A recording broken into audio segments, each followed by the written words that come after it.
Lecture number 144 44 سیرت النبی صلی اللہ علیہ وآلہ وسلم، غزوہ خندق کا ہم بیان جو ہے وہ کر رہے ہیں، اور آج ہم بات کریں گے اور یہاں سے شروع کریں گے کہ بنو غطفان جو ہے نا اس سے صلح کی کوشش۔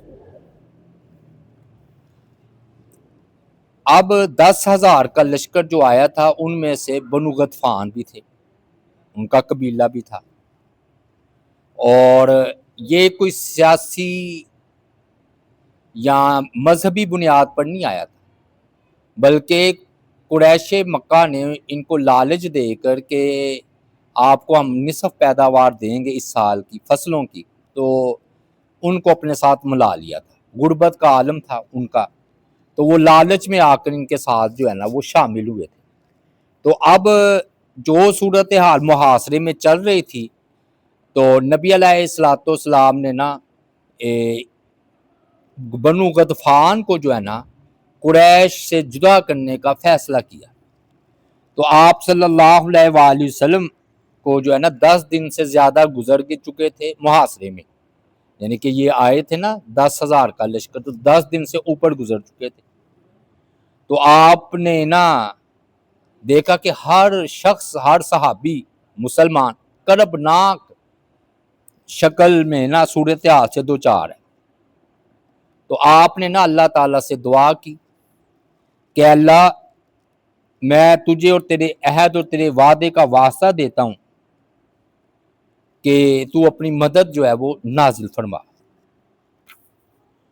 تو آپ نے نا کوئی ایسی تدبیر سوچ رہے تھے جس سے نا مسلمانوں پر دباؤ کم ہو جائے، کہ بھی 10 دن بیت گئے ہیں تو مسلسل آپ کو پتہ ہے کہ بھی دشمن نے محاصرہ کیا ہوا ہے، پیچھے سے منافقین نے بھی نا، بنو قریظہ نے بھی عہد توڑ دیا تھا۔ تو آپ نے نا غطفان کے جو قائدین ہیں نا، عینیہ اور حارث، ان کو پیغام بھیجا اور ملاقات کی خواہش ظاہر فرمائی۔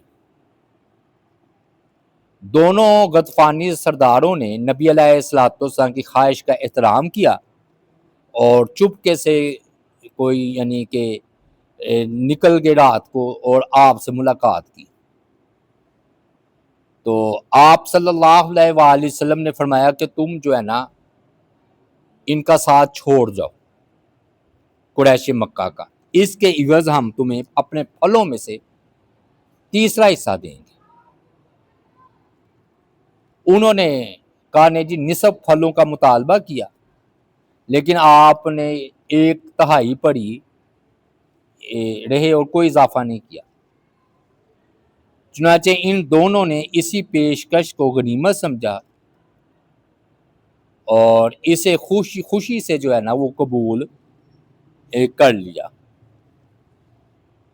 کہ چلو ہم 1/3 پھل لے کر ہم ان سے جدا ہو جائیں گے، یعنی کہ آپ کے خلاف نہیں آئیں گے۔ دونوں غطفانی سردار نبی علیہ السلام سے گفتگو کے بعد چلے گئے۔ بعد میں 10 افراد کے ساتھ نا، جو ان کے بھی سرکردہ افراد ہوں گے، ان کو ساتھ لے کر دوبارہ آئے۔ آپ بھی اپنے چند ساتھیوں سمیت خندق سے ذرا دور تشریف لے گئے، اور آپ نے کاغذ قلم منگوایا اور معاہدہ لکھنے کی ذمہ داری عثمان بن عفان رضی اللہ تعالیٰ عنہ کو سونپی، اور عباد بن بشر آپ کے پاس زیرہ پہنے کھڑے رہے۔ تو درج ہے جو ہے نا یہ شرائط پر معاہدہ طے یعنی کہ ہونے لگا، کہ پہلا یہ تھا کہ یہ معاہدہ مسلمانوں اور غطفان کے درمیان طے پایا ہے، جو اس وقت فریق مخالف کے ساتھ ہے، یعنی کہ مشرکین مکہ کے ساتھ۔ دوسری بات شک یہ تھی کہ قبیلے غطفان مسلمانوں کے ساتھ صلح کرے گا اور کسی جنگ میں ان کے خلاف نہیں لڑے گا، بالخصوص موجودہ صورتحال میں دشمن کا ساتھ نہیں دے گا۔ اب تیسری یہ ہے کہ غطفانی مدینہ سے فی الفور محاصرہ اٹھائیں گے اور واپس چلے جائیں گے۔ اس کے بدلے میں مسلمان مدینہ منورہ کے جو پھل ہیں تیسرا حصہ انہیں دے گا، اور 1 سال کے لیے یہ معاہدہ طے پائے گا۔ اس سے پتہ چلتا ہے کہ وہ بنو غطفان بھی لڑنے کے لیے نہیں آئے تھے، مال بٹورنے کے لیے آئے تھے لالچ میں۔ تو نبی علیہ السلام نے نا مسلمانوں کی مشکلات کو کم کرنے اور دشمن کو کمزور کرنے کے لیے یہ آپ نے حربہ استعمال فرمایا۔ جب صلح کا معاہدہ لکھا جا رہا تھا تو اچانک نا اسید بن حضیر تشریف لائے رضی اللہ تعالی، یہ بھی سرکردہ آدمیوں میں سے تھے۔ انہیں نہیں کوئی خبر تھی مذاکرات کی۔ جب وہ رسول اللہ صلی اللہ علیہ وآلہ وسلم کی مجلس میں پہنچے تو دیکھا کہ غطفانی سردار عینیہ نبی علیہ السلام کے سامنے نا ٹانگے پھیلائے بیٹھا ہے بے ادبی کے ساتھ، یعنی کہ یہ انداز تو نہیں ہوتا۔ تو اسید کو عینیہ کی اس بدتمیزی اور بے ادبی پر طیش آ گیا۔ انہوں نے غطفانی سردار کو جھڑک کر کہا، اے بندر کی آنکھ والے، اپنی ٹانگیں سمیٹ، کیا تجھے احساس نہیں تم کس کے سامنے اس طرح ٹانگیں پھیلائے بیٹھے ہو؟ یہ اللہ کے رسول ہیں صلی اللہ علیہ وآلہ وسلم۔ جب انہیں پتا چلا کہ یہ معاملہ طے ہو رہا ہے تو انہوں نے عرض کیا، اللہ کے رسول، اگر یہ اللہ تعالیٰ نے وحی نازل کی ہے تو پھر ٹھیک ہے، اللہ کا حکم تو حرف آخر ہے نا، تو کوئی بات نہیں، لیکن اگر کوئی اور بات ہے تو یہ جب لوگ ہم سے کسی بات میں طمع رکھیں گے تو ہم ان کو اپنی تلواریں دکھائیں گے ایسے لوگوں کو، یعنی کہ ہمیں اس معاہدہ قبول نہیں ہے۔ تو قبیلہ غطفان کے قائدین سے بات چیت تو ہو گئی، لیکن آپ نے نا اس معاملے کو آخری شکل دینے سے پہلے آپ نے مناسب سمجھا کہ انصار کے جو بڑے ہیں ان سے بھی مشورہ کر لیا جائے، کیونکہ مدینہ کے پھل تو انہی کے تھے، چاہے وہ تہائی ہے۔ انہوں نے آپ کی بات پر لبیک ہی کہنا تھا، لیکن آپ کی عادت مبارکہ تھی کہ آپ مشورے کے ساتھ کام کیا کرتے تھے تاکہ ان کی بھی رائے شامل ہو جائے۔ تو یہ ایک مثالی لیڈر کی یہ نمایاں خوبی ہوتی ہے کہ وہ اپنے ساتھیوں کو ماتحتوں کو اعتماد میں لے کر مشورہ لے کر چلتے ہیں تاکہ بعد میں کوئی مسئلہ نہ ہو۔ تو آپ نے اوس کے سردار سعد بن معاذ اور خزرج کے سردار سعد بن عبادہ، یہی تھے نا، دونوں کے نام سعد تھے لیکن ایک کے باپ کا نام عبادہ اور ایک کے باپ کا نام معاذ تھا، دونوں آپ کی خدمت میں حاضر ہو گئے۔ آپ نے ان سے رازداری میں مشورہ کیا کہ بھی کیا یہ ٹھیک ہے میں پھلوں کا تہائی پر سودا کر لوں اور یہ چلے جائیں گے؟ انہوں نے بھی یہی بات کی کہ اگر یہ وحی آئی ہے تو وہ تو حرف آخر ہے، اللہ کی بات کو تو نہیں نا کہا جا سکتا، تو اگر آپ نے کوئی ایسا حکم دیا ہے تو وہ بھی ہم کر گزریں گے، لیکن اگر یہ آپ کی ایک رائے ہے تو پھر ہمارے لیے تلوار کے سوا کوئی چارہ نہیں، یعنی کہ اللہ، اور اگر آپ کی حتمی رائے ہے اللہ کی ہو یا آپ کی تو ٹھیک ہے، آپ اللہ کے رسول ہیں، لیکن آپ کی یہ صرف رائے ہے جس میں کہ اختیار بھی دیا جاتا ہے، تو پھر ہمیں آپ کا یہ مشورہ نہیں بلکہ ہماری تلواریں فیصلہ کریں گی۔ تو آپ نے فرمایا ایسا نہیں ہے، یعنی کہ نہ اللہ کی طرف سے ہے نہ میرا حتمی ہے، بلکہ یہ سب کچھ میں تمہاری خاطر کر رہا ہوں، اور ایسا صرف اس لیے کرنا چاہتا ہوں کہ میں دیکھ رہا ہوں کہ تمام عرب کی کمان کے تیر تمہاری طرف ہی ہو چکے ہیں، یعنی کہ سب تم سے لڑنے کے لیے آ رہے ہیں اور ہر طرف سے تم پر چڑھ دوڑے ہیں، اس لیے میں نے ارادہ کیا کہ جہاں تک ممکن ہو ان کی قوت توڑ دوں اور تمہیں اس صورتحال کے نقصان نہا سے بچا لوں۔ سعد بن معاذ نے عرض کی، اللہ کے رسول، ہم سب جب بتوں کو پوجتے تھے اللہ کی عبادت نہیں کرتے تھے، نہ اللہ کو پہچانتے تھے، اس وقت بھی یہ لوگ ہم سے بطور مہمان یا خرید کر ہی کھجوریں کھاتے تھے، مہمان بن جائے تو ہم تو مہمان نواز ہیں یا خرید، اس کے علاوہ یہ لوگ مدینہ کی ایک کھجور پر بھی للچائی ہوئی نظر نہیں ڈال سکتے۔ اب تو اللہ تعالیٰ نے ہمیں اسلام کی توفیق دے دی ہے، اس کے ذریعے ہمیں سیدھے راہ پر چلایا، آپ کی اور اسلام کی برکت سے ہمیں اعزاز عطا فرمایا، اب ہم ان کو اپنا مال دے دیں۔ یعنی کہ مطلب یہ تھا کہ بت جب ہم پوجتے تھے تو ہم ان کو کچھ نہیں سمجھتے تھے، اب تو ہم نے اسلام قبول کر لیا۔ تو اللہ کی قسم ہمیں اس کی کوئی ضرورت نہیں، ہماری طرف سے انہیں تلوار کے سوا کچھ نہیں ملے گا، یہاں تک کہ اللہ اور ہمارے درمیان کوئی فیصلہ فرما دے، وہی آ جائے وہ الگ بات۔ تو آپ نے فرمایا انت وذا کا تمہارا یہ مشورہ بہت خوب ہے، اب تلواریں ہی ہمارے درمیان فیصلہ جو ہے وہ کریں گی۔ تو آپ نے ان کا جب یہ جذبہ دیکھا فدا ہونے کا کہ وہ جانیں دے دیں گے لیکن اپنا پھل ان کو نہیں دیں گے، میں صلح نامہ پھاڑ دو، نبی علیہ السلام نے فرمایا۔ سعد بن معاذ نے فوراً حکم کی تکمیل کی، انہوں نے نا معاہدے کی دستاویز پھاڑ ڈالی، یعنی کہ آپ نے ابھی وعدہ قول و قرار تو کیا نہیں تھا، ابھی وہ مرحلے میں تھا، اور کہا ہمارے اور تمہارے مابین تلوار ہی فیصلہ کرے گی۔ اینیا اٹھ کھڑا ہوا کہنے لگا کہ اللہ کی قسم صلح تمہارے لیے بہتر تھی اس فیصلے کی بانسبت جو تم نے اب کیا ہے، تمہارے اتنے بڑے لشکر کے ساتھ تمہارے مقابلہ کرنے کی تم میں ہمت نہیں ہے۔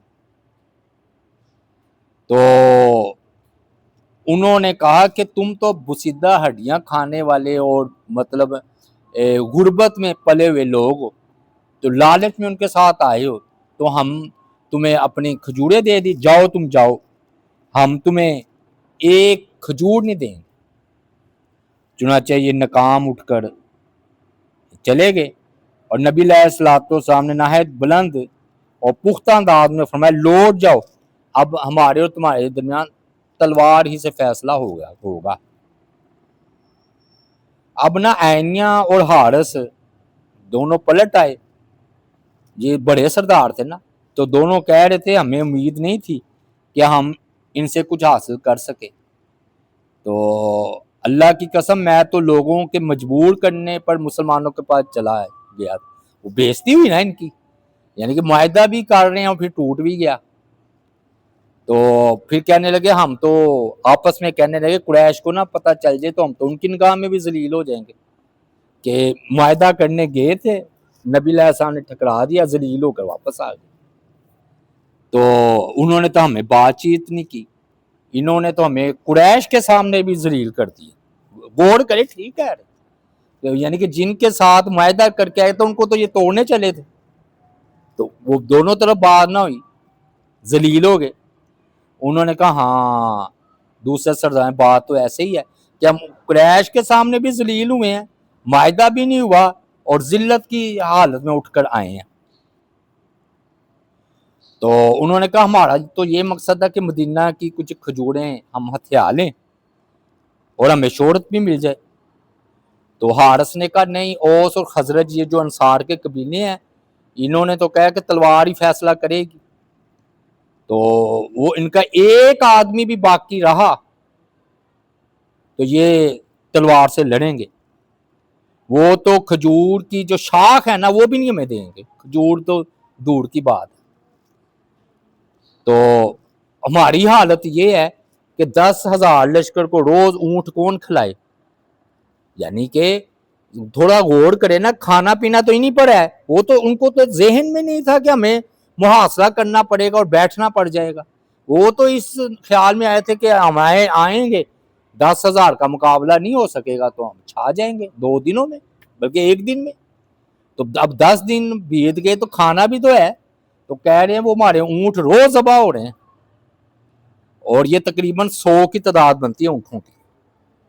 اب وہ بدر میں آپ نے پوچھا نہیں تھا کہ کتنے اونٹ ذبح ہوتے ہیں، تو انہوں نے کہا 10 ہے نا، 10 تو وہ آپ نے فرمایا 1,000 کی تعداد ہے، تو 10,000 ہوا تو 100 اونٹ روز ذبح، تو کہاں بات جاتی ہے۔ تو بہرحال جی وہ اس طرح یہ ذلیل ہو کر واپس آ گئے۔ اب انہوں نے عقل مندی یہ کی کہ کوئی غطفانی جو ہے نا جب سلاروں سے مشورہ کیا تو انہوں نے کہا اپنے خیموں سے باہر نہ نکلو، یہ لڑنا ہے لڑتے رہے محاصرے میں، چھوٹی چھوٹی جھڑپیں ہوئی ہیں، کون سی لڑائی ہوئی ہے تم کو، تو یہ نکلے ہی نہیں، نہ ان کو ضرورت پیش آئی۔ تو آخر کار وہ وقت آیا کہ وہ ابو سفیان واپس ناکام لوٹا ہے، وہ بعد میں ہم ذکر کریں گے۔ تو یہ نبی علیہ الصلوۃ والسلام کا معاملہ اور فیصلہ تھا بنو غطفان کو۔ لیکن اس سے پتہ چلتا ہے کہ چھوٹوں کی بھی اگر کوئی رائے ٹھیک ہو تو جو مثالی لیڈر ہوتے ہیں، نبی علیہ السلام مثالی لیڈر تھے نا، اسوہ حسنہ، تو قبول کرنی چاہیے اور اعتماد میں لینا چاہیے۔ کسی بھی اہم معاملے کو کرتے ہوئے اپنے بچوں کو بھی، اپنے ماتحتوں کو بھی اعتماد میں لینا، یہ کوئی بری بات نہیں بلکہ عین حکمت عملی ہے، بلکہ عین ممکن ہے کہ بعد میں بھی وہ اختلاف ہوتا ہے وہ ختم ہو جاتا ہے، ادھر رضامند ہو جائیں یا ادھر ہی وہ کر لیں۔ اچھا ہوا یہ کہ نجدان یہودی نہ بنو قریظہ نے عہد توڑ دیا تھا نا، تو ایک نجدان تھا یہودی، تو وہ نہ عورتوں کے قلعے کے پاس آ پہنچا۔ اچھا ان یہودیوں کو نہیں علم کے اندر عورتیں بچے ہیں، وہ یہی سمجھے کہ اندر فوج ہے، اور واز لگانے لگا تمہارے لیے اسی میں خیر ہے کہ تم نیچے اتر آؤ اور میرے پاس آ جاؤ۔ تو آپس میں نا صحابہ کرام کا یہ مشورہ ہوتا عورتوں اور بچوں میں کہ وہ دور سے نا تلواریں چمکائیں گی اگر کوئی خطرہ محسوس کریں گی۔ تو جب اسے نجدان آیا اس نے صدا بلند کی کہ تمہاری خیر اسی میں ہے، یہودی تھا یہ بنو قریظہ کا، کہ نیچے اتر آؤ اور جو ہے نا ہمارے پاس آ جاؤ۔ تو وہ فوراً مسلمان دوڑے کہ عورتیں بچے ہیں، یہودی سمجھ رہے ہیں کہ ادھر فوج ہے۔ تو علم میں نا جب قریب آئے تو دیکھا تو بنو حارثہ کا ایک مجاہد جن کا نام زہیر بن رافع تھا، انہوں نے کہا ان کو پہچانتا ہوگا نا، کہتا نجدان میرے سامنے آ۔ جو ہی وہ نکل کر سامنے آیا زہیر رضی اللہ تعالیٰ عنہ پر جھپٹ پڑے، انہوں نے اس کے گھوڑے پر دعویٰ بول دیا اور نجدان کو جو ہے وہ قتل کر دیا۔ پھر اس کا سر کاٹ کر انہوں نے نبی صلی اللہ علیہ وآلہ وسلم کی خدمت میں پیش کر دیا۔ اب ادھر ایک اور دلچسپ واقعہ ہوا، وہ تھا صفیہ رضی اللہ تعالی عنہ کے والے سے، بڑا مشہور ہے لیکن ہم بات کریں گے۔ صفیہ نا یہ نبی علیہ الصلوۃ والسلام بنت عبد المطلب پھوپھی ہیں، اور یہ اس وقت کی بات ہے جب بنو قریظہ نے عہد توڑ دیا تھا، اور حسان بن ثابت مشہور شاعر اسلام نعت گو، وہ بھی فارا نامی قلعے میں موجود تھے جدھر یہ عورتیں اور بچے تھے۔ صفیہ کہتی ہیں کہ ایک یہودی آ کر نا قلعے کا چکر لگانے لگا، تو معاہدہ تو پتہ چل گیا تھا کہ بنو قریظہ نے توڑ دیا ہے۔ انہوں نے کہا احسان یہ یہودی ہے، آپ دیکھ رہے ہیں یہ چکر لگا رہے ہیں، میں عورت ہوں، عورتیں بچے ہی ہیں نا، تو اللہ کی قسم مجھے یہ خوف ہے کہ یہ اپنے یہودی ساتھیوں کو ہماری کمزوری سے آگاہ کر دے گا، جا کر اسے پتہ چل جائے گا کہ عورتیں بچے ہیں، اور ادھر نبی علیہ الصلوۃ والسلام صحابہ مصروف جنگ ہے، وہ تو ہماری مدد کو نہیں آ سکتے، لہٰذا آپ جائیے اسے ادھر ہی قتل کر دیجیے تاکہ یہ کوئی جان بھی لے نا بات تو پہنچا نہ سکے۔ اب کہتے ہیں حسان نے جواب دیا عبد المطلب کی بیٹی آپ جانتی ہیں کہ میں شاعر ہوں، میدان کا آدمی نہیں ہوں۔ وہ کہتے ہیں صفیہ کو اس بات پر اتنا غصہ آیا کہ وہ انہوں نے فوراً اس کارروائی کے لیے خود ہی کمر باندھی، خیمے کے ستون کی لکڑی اٹھائی، بعض نے کہا وہ انہیں پتہ نہیں چلا غصے میں کہ کیا لے گئی ہیں، بعد میں دیکھا تو وہ ڈنڈا تھا، انہیں پیچھے سے جا کر اس کا سر پر مارا، ہاں جی، اور مار کر اسے نا اسے جہنم واصل کر دیا۔ اب اس کی لاش پڑی ہوئی تھی، تو انہوں نے کہا جائیے اب ہتھیار اور اسباب اتار لائیے، چونکہ تم مرد ہو اس لیے میں نے اس کے ہتھیار نہیں اتارے، وہ بھی مرد ہے۔ تو حسان رضی اللہ تعالیٰ کھسک گئے، انہوں نے کہا مجھے اس کی ضرورت ہی نہیں۔ اب نا ادھر سوال یہ پیدا ہوتا ہے کہ حسان رضی اللہ تعالیٰ عنہ کیا بزدل تھے؟ یہ انہوں نے سوال اٹھایا، تو انہوں نے کہا کہ یہ روایتی کمزور ہے جو بیان کی جاتی ہے، مشہور ہے واقعی، اس لیے میں نے بیان کی ہے۔ تو یہ پہلے تو یہ سند اس کی منقطع ہے، یعنی غیر متصل ہے، ناقابل اعتبار اور صحیح نہیں ہے۔ دوسری بات یہ ہے کہ اگر وہ بزدل ہوتے تو یہ تو کفار کی ہیجو، یعنی کہ ان کے خلاف شعر و شاعری کرتے رہتے، تو دشمن بھی ان کو بزدل کہہ دیتا۔ ایک کسی نے بھی ان کے خلاف کوئی بزدلی کی بات نہیں کی، تو اس لیے یہ پہلے والی جو بات ہے کہ یہ سندی ضعیف ہے۔ اور اگر بالفرض مان بھی لیں کہ یہ روایت ٹھیک ہے، پھر اس کا کیا جواب ہے؟ تو ٹھیک ہے، حسان بن ثابت اس کو بیمار ہوں گے یا کمزوری ہوگی، انسان کے مختلف حالات ہوتے ہیں، تو اس وقت وہ نہیں لڑنے کے قابل ہوں گے، کوئی بخار چڑھا ہوگا ان کو، یہ جواب ہے۔ لیکن بڑا لو روایت صحیح نہیں ہے، مشہور بڑی ہے، سمجھ آگے نا بات؟ اور یہی بات جواب پہلے والے زیادہ مناسب ہے، کیونکہ بعد میں انہوں نے کہا نا کہ ہتھیار جا کر اتار لیجئے، تو ہتھیار بھی نہیں اتارے انہوں نے۔ ہاں نہیں وہ ایسے گھوم پھرنے آتے ہیں نا جیسے، تو عورتوں کے پاس ایک نگرانی کے لیے، نہ کہ لڑنے کے لیے۔ لیکن بہرحال یہ حسان بن ثابت کے بارے میں یہ روایت ہی کمزور ہے۔ جب کمزور ہے تو بات ہی ختم کریں، اور اگر ماننا بھی ہے تو پھر بات پھر ٹھیک ہے، اس وقت وہ بہار تھا یا ان کو کوئی تکلیف تھی۔ اب نا یہ مشرکین نا ایک مرتبہ نا یہ خندق پھاندنے میں کامیاب ہو گئے کچھ اپنے سرداروں کے ساتھ، ان میں عمر بن عبد ود کہتے ہیں، یہ تھا اکرمہ جو ابو جہل کا بیٹا تھا، ہیرا وہ تھا، اور زرار۔ ان میں پیش جو اکرمہ، عمر اور زرار یہ تھے، یعنی کہ اس ادھر سے نا قدرتی طور پر نا ذرا چڑائی کم رہ گئی تھی خندق کی۔ ہوتا ہے نا کھوتے کوئی ایسا مقام آ جاتا ہے تو ادھر، تو انہوں نے پھر دشمن تارتا ہے کہ ادھر سے مقام کمزور ہے، انہوں نے پھر پروگرام بنا کر، خالد بن ولید بھی ساتھ تھے، پیچھے سے گھوڑوں کو دوڑاتے ہوئے آئے ہیں اور ایسے جا کر وہ پھلانگ گئے،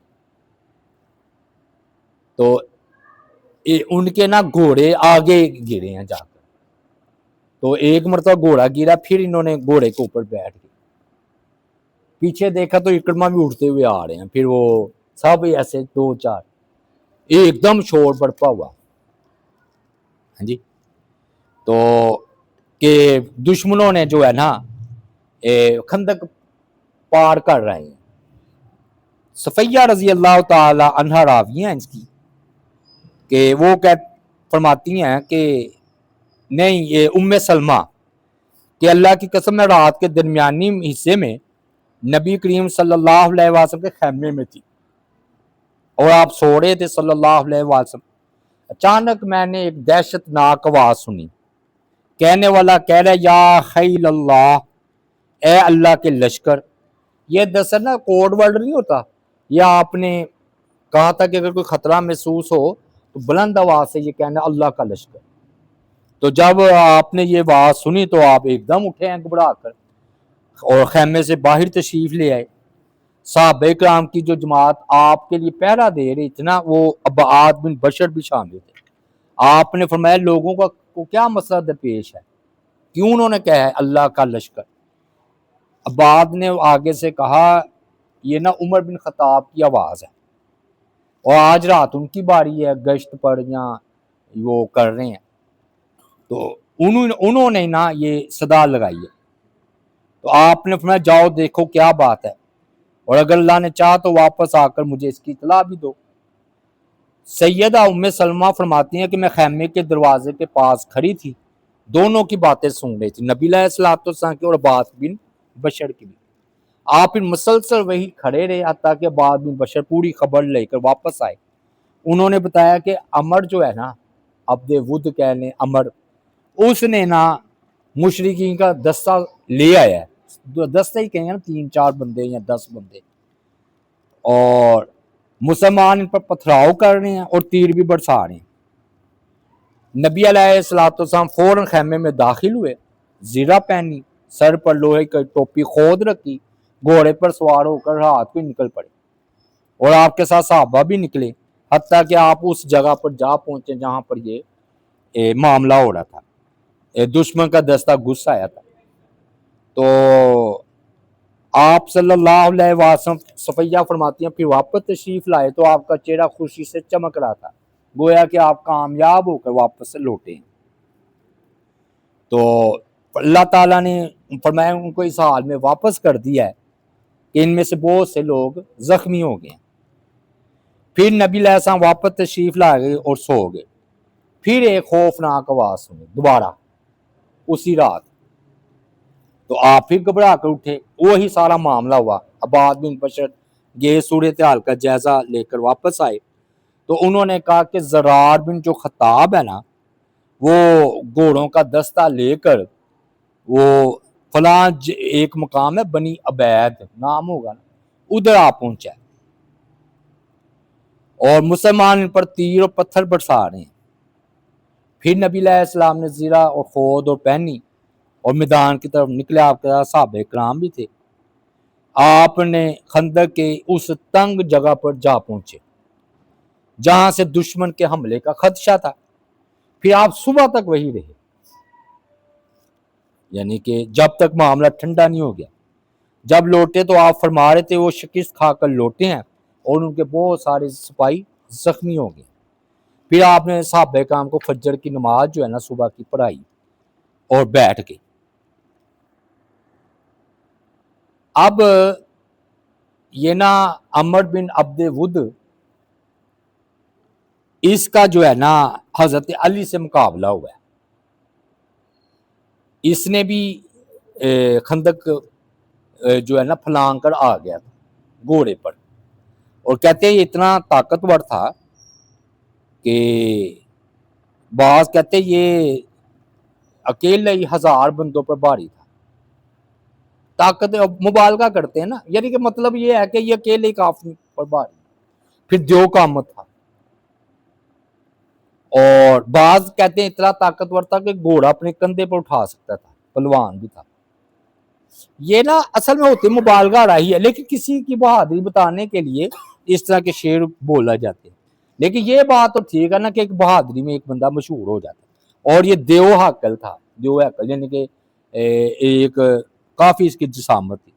اس نے آکل للکارا کہ کون ہے کہ جو ہے نا میرے مقابلے میں آئے۔ انفرادی مقابلے بھی ہوتے تھے نا، مطلب یہ کہ مجھے چاروں طرف سے کوئی نہ گھیرے، میرا کوئی آ کر مقابلہ کرے، اور یہ ہوتا تھا اس عرب کا دستور تھا، روب ڈالنے کا ایک طریقہ ہوتا تھا انفرادی مقابلے۔ اور یہ پھر جیسے بندہ ہمارے ہاں کوئی قوانین کا پابند ہوتا ہے نا، تو انفرادی مقابلے میں بھی قوانین کا پابند ہوتا ہے کہ ایک بندے سے ایک بندہ ہی لڑے گا۔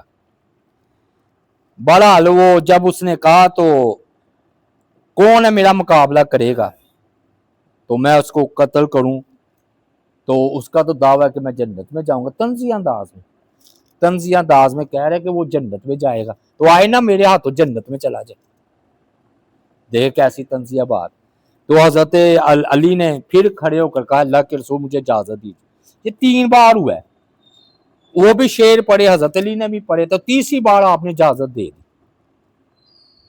تو پھر یہ مقابلے میں اترے ہیں۔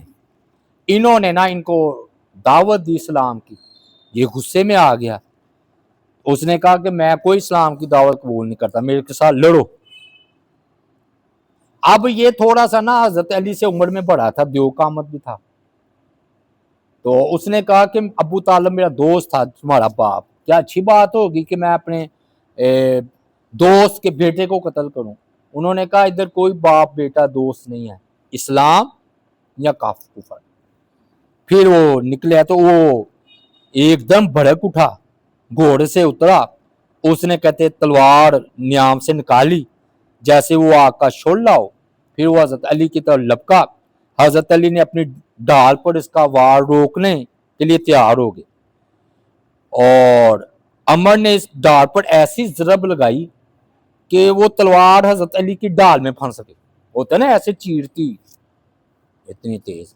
اب اس نے نا پیچھے سے کھینچنا چاہے تو حضرت علی کا کہتے ہیں سر بھی زخمی ہو گیا. تو لیکن حضرت علی نے موقع سے فائدہ اٹھا کر ان کے سر پر ایسی ضرب لگائی موڈے کے درمیان، درہم سے وہ گر پڑا، اس کا کام تمام ہو گیا. جی رسول اللہ صلی اللہ علیہ وسلم نے تکبیر کی آواز بلند کی تو پتہ چلا کہ حضرت علی نے اس کو کیفے کردار تک پہنچا دیا. اور بھی روایات ہیں لیکن غالباً وہ کمزور ہوں گی کہ اس نے تھوک دیا، حضرت علی نے پھر معاف کر دیا، پھر وہ دوبارہ جھپٹا تو پھر حضرت علی نے ان کو قتل کیا. ہاں جی ہاں واقعہ دوسری جگہ تاریخ میں ایسے بھی ہے لیکن انہوں نے ذکر نہیں کیا، شاید وہ تھوڑا سا تھوک والا معاملہ کمزور ہو تو انہوں نے یہی ذکر کیا جو میں بیان کر رہا ہوں. لیکن یہ پکی بات ہے کہ خندق میں عمر سے حضرت علی کا مقابلہ ہوا ہے اور حضرت علی نے ان کو قتل کر دیا. اور پھر نبی علیہ الصلوۃ والسلام نے جو ہے نا تکبیر بلند کی اور پھر نا یہ سارے بھاگ کے پیچھے سے دستہ واپس چلا گیا. تو اللہ تعالیٰ سے دعا ہے اللہ تعالیٰ عمل کی توفیق عطا فرمائے. وما علینا الا البلاغ المبین.